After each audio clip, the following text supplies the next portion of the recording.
What is going on, Spurs fans? Ethan Quintero back for another episode of SSPN. For those of you that may have missed it, January 29th released a 1 hour long live talking about Jeremy Sohan and reacting to the news that he and his team and the Spurs have mutually agreed to basically part ways. And if all of the rumors are true, he will likely be moved at the deadline, which is going to be this Thursday. I'll give you an exact date here. That's going to be February 5th. So, with that coming out, we had a lot of discussion in the live with the comments about different names that we should look at, different players that the Spurs may be looking to deal at the deadline. So I wanted to make a quick video on what I thought the overall approach and mindset would be for the San Antonio Spurs. Because even though we've been in a different place as a franchise the last couple of years, really since Victor came to the team, for years, decades basically, we've been notoriously not active at this time of the year. And then in free agency as well, not active in terms of signing big names. Like the rumor mill and making spontaneous or big choices aren't typically in the realm of possibility for the San Antonio Spurs. We've kind of avoided that for a very, very long time. So this is uncharted territory still. Um, with that being said, we have shown in the last couple of years that we're willing to make the right trade. De'Aaron Fox, Harrison Barnes. Harrison Barnes, I think, is a perfect example of what I think the Spurs might do this year. With that being said, their mindset will likely be pretty conservative. I don't envision that we will trade for the guy that is in the thumbnail, Giannis Antetokounmpo. I just don't think we're willing to trade any of our super young talent. I'm thinking Dylan Harper. I'm thinking Steph Castle. Obviously, Victor is untouchable. We know that Devin has a very tradable contract, Keldon as well, Harrison Barnes on an expiring contract.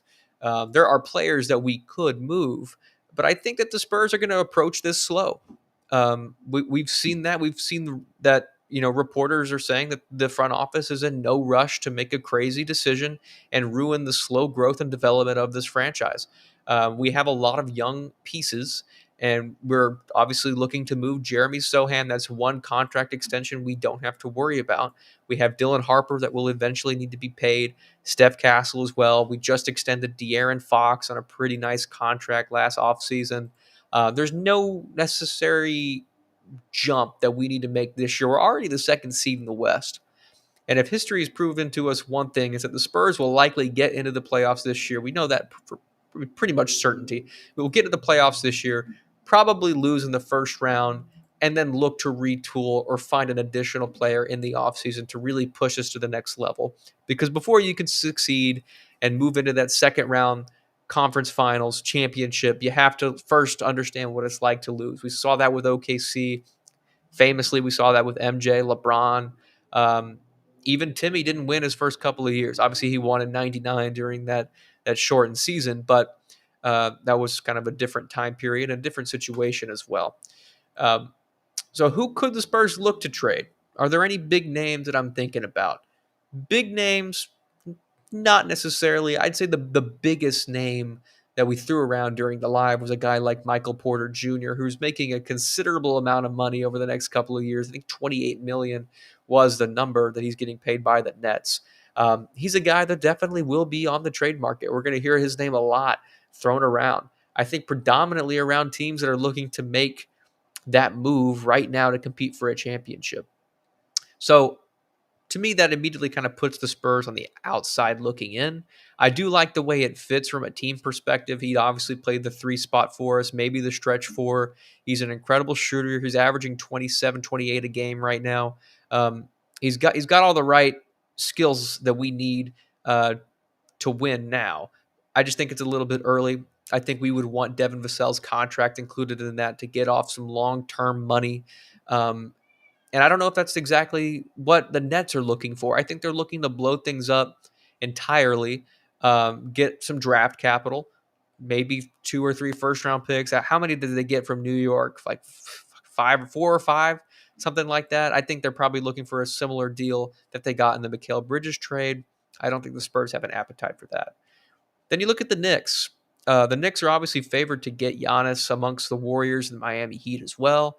If the Knicks are going to trade for Giannis, That likely will mean that Cat is on his way out, or OG Anunoby, or a combination of both. You could also look at Mikal Bridges, who's making $25 million right now. That number will be $38 million by 2028. Now, where the Spurs fit into this could be kind of a salary dump, similar to how we got Harrison Barnes during that whole 3-team trade. Who would I want from the Knicks? Only 2 names, really.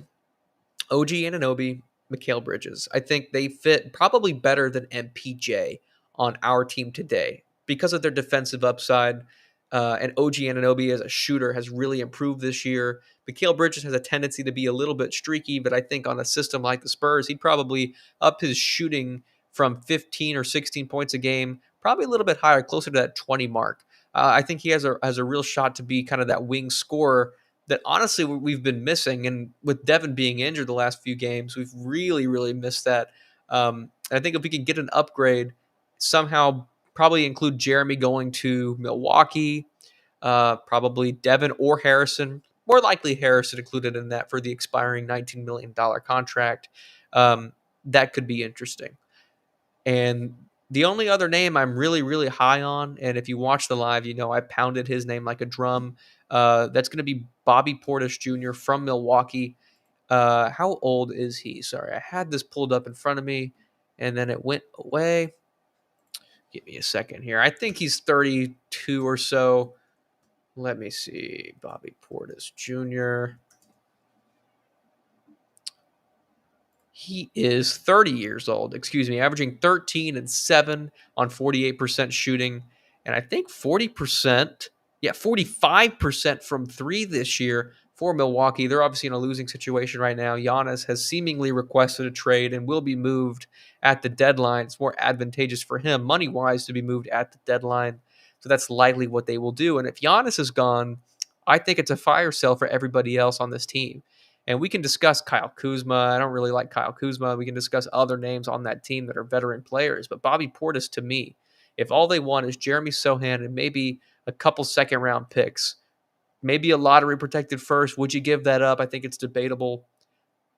I kind of lean yes, guys. I know he's making $13 million over the next couple of years, and you can turn your nose up at that. But if you keep Jeremy Sohan, you're going to have to extend him, and I think he's going to get more than $13 million a year.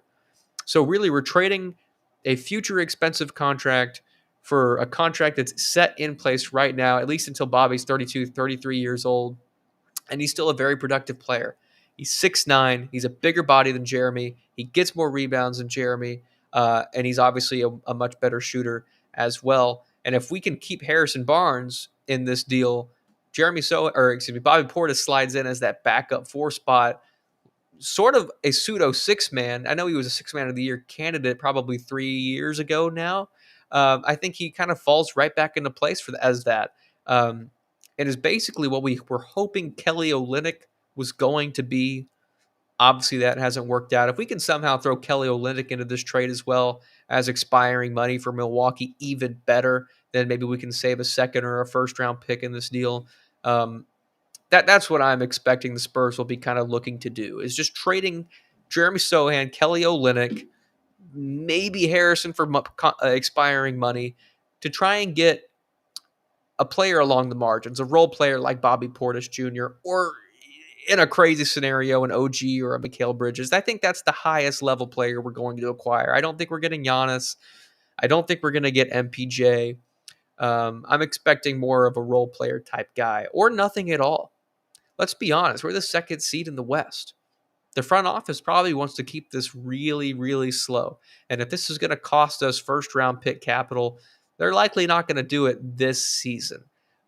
Next year, I would think that they're going to be a whole lot more willing to make a deal, especially after this upcoming draft where we're going to have our pick, Atlanta's pick. They just lost their game. I think they're 9th in the East right now. That pick's getting better and better.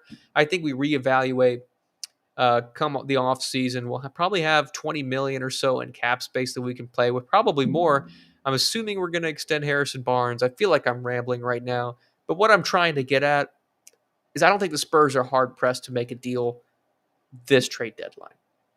I think if we do, it'll be a role player, not a big name. And then we'll see more aggressive moves either in free agency or next trade deadline. Because let's be honest, this is the NBA. Somebody's going to be available. Someone we're not talking about today is going to be on the block, either in July or next February. So I tend to agree with that too. Let's be conservative. We have so much young talent. We have so much draft capital. We're already the second seed. Let's play the season out and see where we end up. But if we get Bobby Portis Jr., man, I'll be the first to stand on this chair and cheer, because I think he really would have an immediate impact on our team today as a backup four. Just to mention his name as well, I know we were apparently interested in Jose Alvarado from New Orleans. Don't see what that does for us right now. You can maybe make an argument that he's an upgrade over Jordan McLaughlin, but is he going to play over Dylan Harper? Absolutely not. Is he playing over David Jones Garcia? Personally, I think I don't want him to. I like David Jones Garcia, but maybe the Spurs value his defensive impact a little bit more than I am. He is a veteran. Has he even made the playoffs? I don't know if he's made the playoffs. I don't think so. He may have made it once. Could be wrong. I'm not up to date on my New Orleans Pelicans information. But this is just the first of probably several free trade deadline videos that I'm going to make. If there are some names that I didn't think about or some scenarios you want to drop in the comments, I'll happily look at them in later videos next week. Like and subscribe. Comment as always. Thank you for being here. Follow me on Twitter, SSPN on YT, at Ethan_Quintero. And if you want more content like this, you're always going to have to pound that like button. So I'll see you guys next time. And as always, go Spurs, go.